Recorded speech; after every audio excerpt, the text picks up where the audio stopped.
시편 52편 보겠습니다.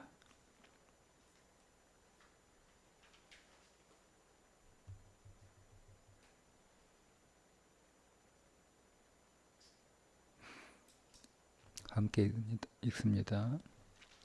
포악한 자여, 네가 어찌하여 악한 계획을 스스로 자랑하는가? 하나님의 인자하심은 항상 있도다. 네 혀가 심한 악을 꾀하여 날카로운 삭도같이 간사를 행하는도다.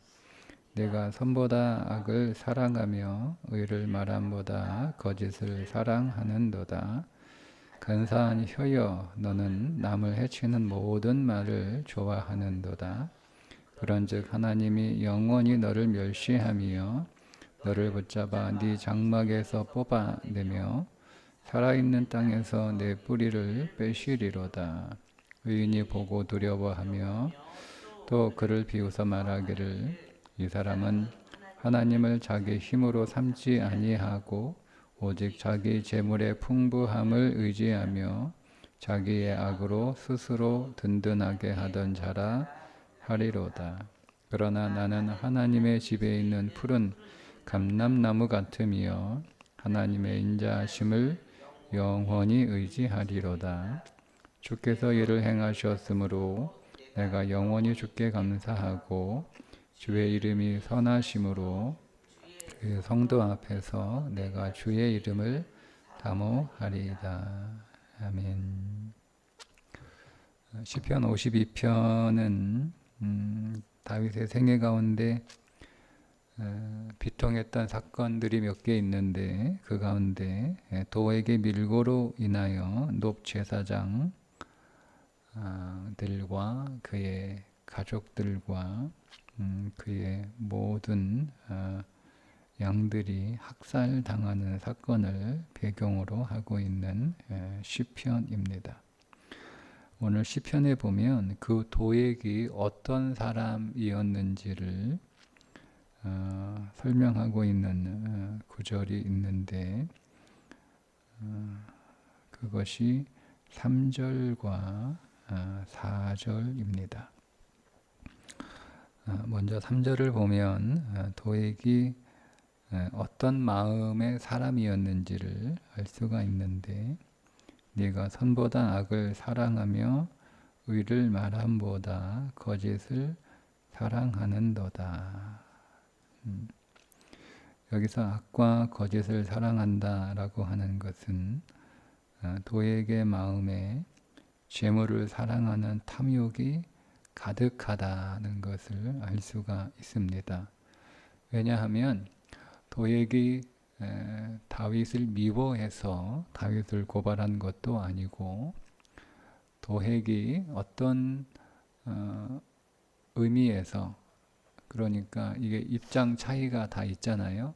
다윗의 입장에서 보면 다윗은 억울한 자지만 또 사울의 입장에서 보면 나라를 혼란케 하는 사람으로 보일 수 있으니까 그런 사울 왕의 입장에서 이 다윗이 나라를 혼란케 하는 사람이기 때문에 고발한 건 아닙니다. 도액은 오직 하나예요. 오직 하나. 사울 왕의 눈에 들어 그가 어떻게 출세하고 또 그렇게 출세해서 어떻게 많은 재물을 모을까 이것이 도액의 유일한 관심이었습니다. 그러니까 그의 마음이 악과 거짓을 사랑하는 마음이었다라고 하는 것은 그는 재물을 사랑하는 그러니까 온통 그의 마음은 재물에만 가 있는 거예요. 항상. 그래서 도액의 마음은 탐욕이 가득해서 악과 거짓으로 충만한 그런 마음의 상태였습니다. 자, 그런 마음의 상태를 가지고 있는 도액의 시선은 어떤 시선이었을까? 그것이 4절입니다. 간사한 혀여, 너는 남을 해치는 모든 말을 좋아하는도다.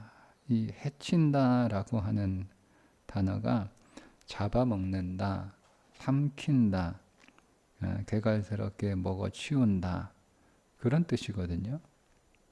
그러니까 도액의 시선은 항상 먹잇감으로만 보이는 거예요. 그는 사람도 자기의 먹잇감으로 보는 거고, 그가 어떤 상황도 그가 삼킬 먹잇감으로만 보는 거예요. 그러니까 어떤 의로운 눈으로, 어떤 아니면 어떤 긍휼의 눈으로, 어떤 인자한 눈으로 세상을 보지 않아요. 그냥 먹잇감으로만 세상을 보는 그런 시선을 가지고 있었던 사람이 도액이다. 자, 마음은 탐욕으로 가득 찼고 시선은 온통 먹잇감을 찾는 데만 눈에 불을 켜고 바라보고 있고, 자, 그래서 그의 혀는 어떤 혀가 되었는가? 왜곡하는 간사한 혀가 되었다. 4절 간사한 혀 이렇게 나오죠. 이전에는 네 혀가 심한 악을 꾀하여 날카로운 삭도같이 간사를 행하느도다 라고 더 정확하게 말하고 있습니다. 그러니까 이 도액의 혀는 날카로운 삭도 같은, 날카로운 면도칼 같은 이라는 뜻이거든요. 그러니까 그는 아주 예리한 면도칼처럼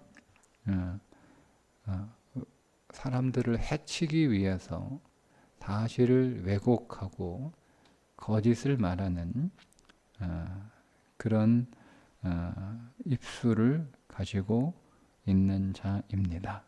그러니까 마음에 탐욕이 있으니까 항상 그의 눈은 먹잇감을 찾는 눈으로 벌겋게 달아 있었고, 그리고 그 먹잇감을 보게 되면 그는 온갖 간사한 말로 그 먹잇감을 먹기 위해서 거짓과 악을 말하던 사람이 도액이라는 거예요. 자, 이런 도액으로 인하여 아무런 죄가 없는 놋제사장들이 전멸을 당하게 됩니다. 그의 가족들도 전멸을 당하게 되죠. 감히 제사장에게 손을 댈 수가 없어서 사울의 명령에 주춤거리고 있을 때 나서서 그 제사장을 죽인 자가 도액이잖아요. 그러니까 여러분, 이 우리 안에 있는 욕망이라고 하는 것이 얼마나 무서운 건지, 하나님조차도 두려워하지 않는, 그게 욕망이에요. 그러니 여러분, 하나님을 두려워하지 않는 자가 뭐 사람이 그렇게 두렵겠어요. 자, 이런 자의 삶의 결론은 자, 5절 그런즉 하나님이 영원히 너를 멸하심이여 너를 붙잡아 네 장막에서 뽑아내며 살아있는 땅에서 내 뿌리를 빼시리로다. 그러니까 하나님께서 그런 도액과 같은 자의 삶을 사는 자를 뿌리채 뽑아 버리시는 분이시다는 것을 고백하고 있습니다. 도액이 제사장 아히멜렉을 죽였던 것처럼 그와 똑같은 죽임을 당하게 됩니다. 겉으로 보이면 잠시 도액은 이런 악행에도 불구하고 번창하는 것처럼 보여지겠죠. 당장 그렇게 뿌리 뽑히는 일이 일어나는 것은 아니니까. 그러나 그의 인생의 결국은 그가 견고히 심겨졌다라고 자신만만하는 그 삶에서 뿌리 뽑혀 회복 불가능한 상태에 이르게 되는 하나님의 심판을 받게 된다는 것입니다. 반면에 그것을 보고 두려워하는 의인들이 있어요.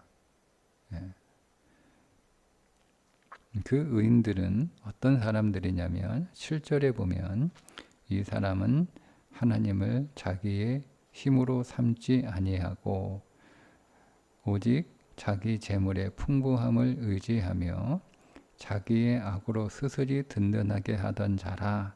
그러니까 교훈을 얻는 거죠. 도액이 어떤 사람이냐? 그러니까 도액이라고 하는 이 인물을 통해서 도액과 같은 삶을 사는 사람은 어떤 사람인지, 나는 도액처럼 뭐 거짓 밀고를 하는 것도 아니고, 나는 도액처럼 아히멜렉을 억울하게 죽이는 자도 아니고, 나는 도액처럼 뭐 하나님을 두려워하지 않는 사람은 아니다. 여러분 이렇게 생각할 수 있는데 도액은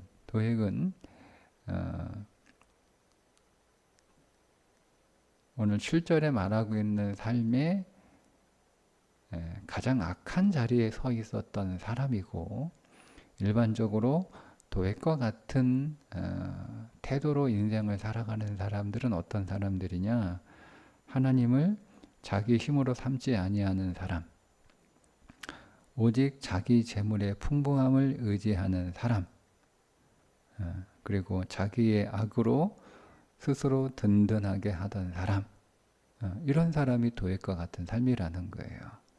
그러니까 의인은 도액을 통해서 어떤 교훈을 얻게 되냐면, 도액의 삶의 본질은 뭐냐면 하나님을 자기 힘으로 삼지 않았던 거죠. 그게 도액의 삶의 본질이라는 거예요.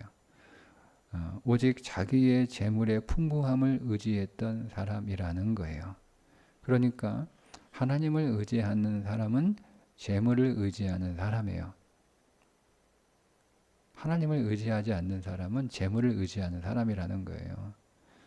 이것이 다른 개념이 아니고 똑같은 개념이라는 거예요. 내가 재물을 의지하는 삶을 살고 있으면 하나님을 믿어도 하나님을 의지하지 않는 삶이라는 거예요. 하나님을 믿는 것과 하나님을 의지하는 건 다른 거예요. 다른 개념이에요. 그러니까 하나님을 믿을 수 있죠. 근데 그 하나님을 믿는 것과 그 하나님을 의지하는 것은 별개의 문제라는 거예요. 하나님을 의지하는 사람이 하나님을 안 믿을 수는 없지만, 하나님을 믿는 사람이 하나님을 의지하지 않을 수는 있습니다. 그러니까 모든 믿는 자가 하나님을 의지하지 않아요. 하나님을 믿으면서도 재물을 의지하는 사람이 있다는 겁니다. 그런데 이 도액은 본질적으로 하나님을 의지하지 않고 뭘 의지하냐면 재물의 풍부함을 의지하는 사람이라는 거죠. 그 말은 무슨 뜻이냐면, 하나님을 의지하지 않고 재물의 풍부함을 의지한다는 것은 하나님을 어떻게 인식하고 있냐면, 하나님은 무능하다, 하나님은 무익하다, 그런 분으로 여긴다는 거예요. 이게 도액의 본질이죠. 하나님을 믿음에도 불구하고 하나님을 의지하지 않는 신앙은 본질적으로 하나님을 무능하고 하나님을 무익한 분으로 여기는 사람이라는 거예요. 그렇게 하나님을 무능하고 무익한 분으로 여기니 하나님이 세우신 제사장을 눈도 끔찍하지 않고 바로 그냥 그 아히멜렉을 죽일 수 있는 일을 하게 되는 거죠. 이게 도액이다 라는 겁니다. 그래서 이 의인이 이렇게 고백을 합니다. 그러나 8절에 나는 하나님의 집에 있는 푸른 감람나무 같으며 하나님의 인자하심을 영원히 의지하리로다. 하나님의 집에 있는 푸른 감람나무, 나는 하나님의 집에 있는 푸른 감람나무와 같은 삶을 살겠다는 거예요. 여러분, 푸른 감람나무라고 하는 이 표현은 시편 1편에 시냇가에 심은 나무를 연상하는 표현입니다. 그러니까 푸른 감람나무는 시절을 쫓아 열매를 맺고 잎사귀가 아니하는 시냇가에 심겨진 나무와 같은 표현이라고 볼 수가 있죠. 그러니까 푸른 감람나무는 시냇가에 심겨진 나무와 같은 거예요. 그러니까 이 시편 1편과 시편 52편을 우리가 연결해서 보게 되면 시냇가에 심겨진 나무는 하나님의 집에 심겨진 나무구나, 이렇게 우리가 연결해서 이해할 수가 있는 거잖아요. 그러니까 그 시냇가는 하나님의 집이 되는 거예요.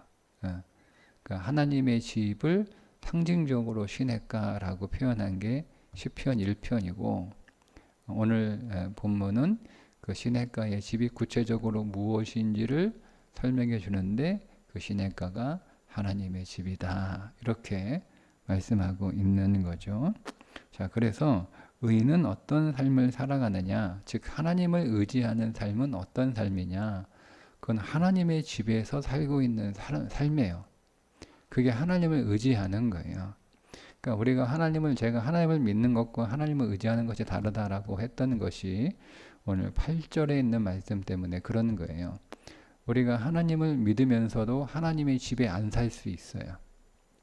우리가 교회를 다닌다고 해도 그냥 교회를 다니는 거지 하나님의 집에 사는 것은 아닐 수 있다는 거예요. 아니, 하나님의 집에 사람들이 들락달락 하긴 하잖아요. 그죠? 그 집에, 하나님의 집에 들어오는, 그러니까 어떤 사람의 집에 사람들이 들어왔다고 해서 그 사람들이 다 그 집에 살고 있는 사람들은 아니잖아요. 볼일 때문에 그 집에 들어오는 사람이 있고 그 집에 살고 있는 사람이 있단 말이에요. 근데 하나님의 집에 살고 있는 푸른 감람나무와 같은 사람은 그 집을 어떤 용모가 있어서 그 집을 이렇게 들른 사람이 아니고 그 집에 살고 있는 사람이라는 거예요. 근데 그 집에 살고 있는 사람이 하나님을 의지하는 사람이지, 그 집에 일이 있어서 들어온 사람이 하나님을 의지하는 사람은 아니라는 겁니다. 우리가 교회에 다닌다고 해서 하나님을 의지하는 게 아니고, 우리는 그냥 어떤 이유나 어떤 목적이 있어서 교회에 올 수 있잖아요. 그렇다고 해서 그 모든 교회에 오는 사람이 하나님을 의지하냐? 하나님을 믿어서 오긴 하지만 하나님을 의지하지 않을 수 있다는 거죠. 그건 왜냐하면 그 사람이 하나님의 집에 와서 어떤 일 때문에 잠시 들른 사람이 아니고 하나님의 그 집에 머무는 사람이 하나님을 의지하는 사람이라는 겁니다. 그러니까 우리가 하나님을 의지하기 위해서는 하나님의 집에서 살고 있어야 돼요. 자, 그러면 하나님의 집에서 살고 있는 사람은 어떤 사람이에요? 늘 그 집에 있는 사람이에요? 그러니까 늘 교회 오는 사람이에요? 늘 교회 안에 있는 사람이에요? 그러면 뭐 늘 교회 출근하는 목회자들이 하나님 집에 살고 있는 사람들입니까? 아니죠. 하나님 집에 살고 있다는 것은 하나님의 집에서 나오는 양식으로 먹는 사람이에요. 그게 하나님 집에서 사는 사람이에요. 예, 하나님 집에 왔지만 하나님 집에서 나오는 양식으로 살지 않는 사람은 하나님의 집에 살고 있는 사람이 아니죠. 하나님의 집에 살고 있는 사람은 하나님의 집에서 나오는 양식, 하나님의 양식으로만 먹고 사는 사람이 하나님 집에 살고 있는 사람이고, 하나님의 양식으로 사는 사람을 시냇가에 심은 나무라고 부르고 있는 것이고, 그 시냇가에 심은 나무를 뭐 먹고 살아요? 그 시냇가가 뭐예요? 복 있는 사람은 하나님의 말씀, 주의 말씀을 주야로 묵상하는 자로다 라고 얘기하고 있잖아요. 말씀을 양식으로 먹고 있는 사람이 시냇가에 심겨진 나무고, 말씀을 양식으로 먹고 있는 사람이 하나님 집에 살고 있는 사람이라는 거예요. 그게 하나님을 의지하는 사람이라는 거예요. 하나님 열심히 믿기 위해서 교회 열심히 다니고 하나님 앞에 계속 간절히 뭔가를 구하고 기도하는 사람이 성경이 말하는 진정한 의미의 하나님을 믿는 사람이 아니고, 하나님을 믿는 사람은 하나님을 의지해야 되는데, 하나님을 의지하는 것은 하나님 앞에 뭐 해달라고 기도하는 사람이 아니라 하나님 입에서 나오는 그 말씀을 양식으로 먹는 사람이 하나님을 의지하는 사람이고, 하나님을 참되게 믿는 사람이다는 것을 여기서 의인은 깨닫게 되는 겁니다. 그러니까 여러분, 도액이 하나님 믿는 사람이잖아요. 그럼에도 불구하고 그는 하나님을 의지하는 것이 아니라 재물의 풍부함을 의지하는 사람이라고 말하는 것은 왜 그렇습니까? 그가 하나님의 말씀을 양식으로 삼지 않았기 때문입니다. 하나님의 말씀을 양식으로 삼지 않으니 아무렇지도 않게 자기 욕망을 위해서 하나님이 세우신 제사장을 눈 하나 깜짝하지 않고 죽일 수 있었던 거예요.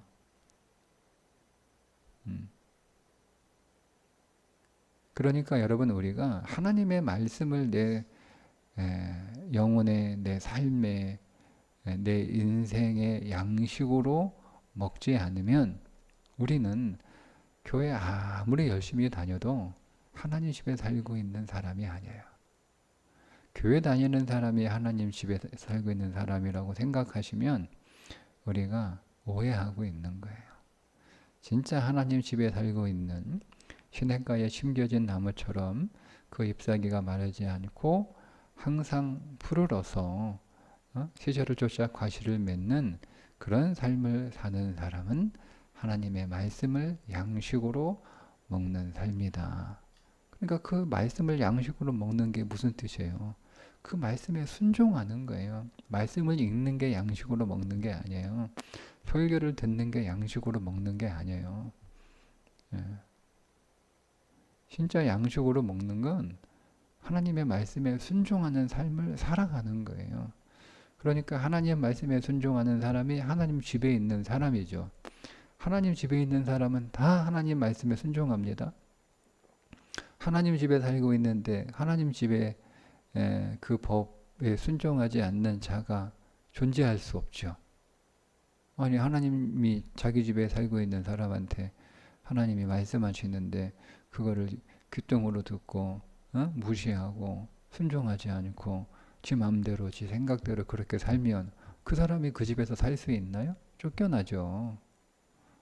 심한 매질을 당하거나 그 심한 매질을 징계를 당하고도 계속 하나님 말씀을 거역하면 쫓겨납니다. 그건 당연한 거 아닙니까?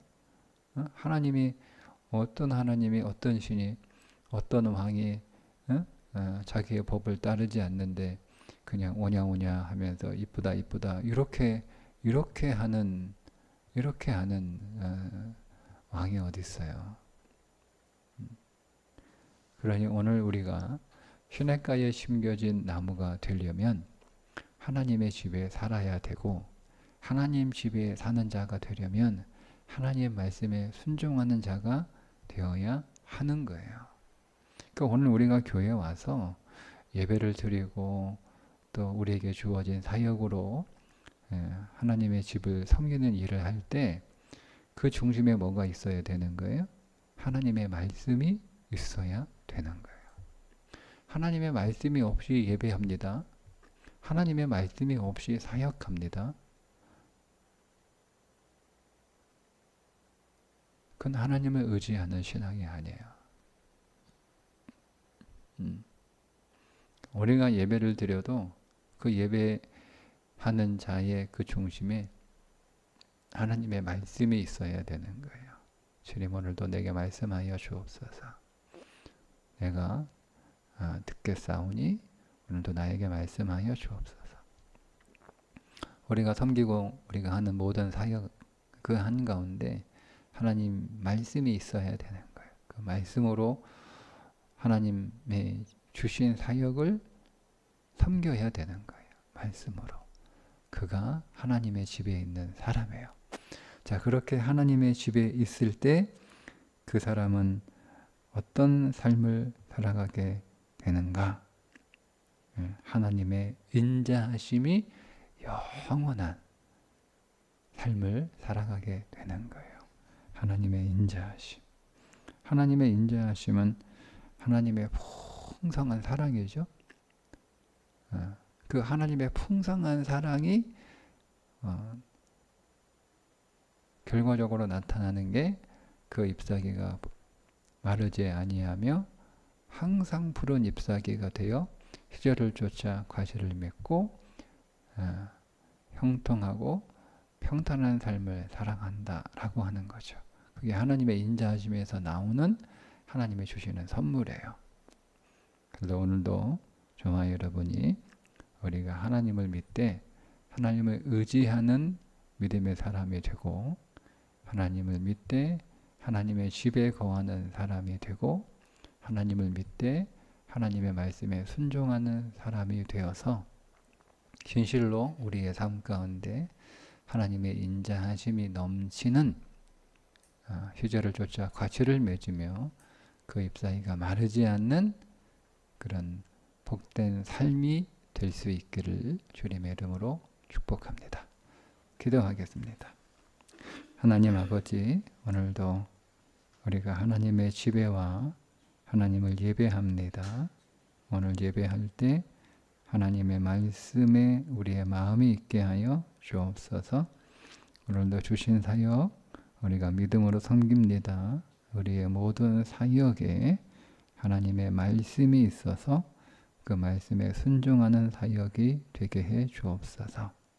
우리가 잠시 하나님의 집을 들렀다 가는 손님으로 있지 않게 하시고 하나님의 집에 거하는 하나님의 가족으로 늘 있게 하여 주셔서 우리의 삶에 늘 풍성한 인자와 긍휼이 부어져 시절을 쫓아 과실을 맺는 시냇가에 심겨진 나무가 되게 해 주옵소서.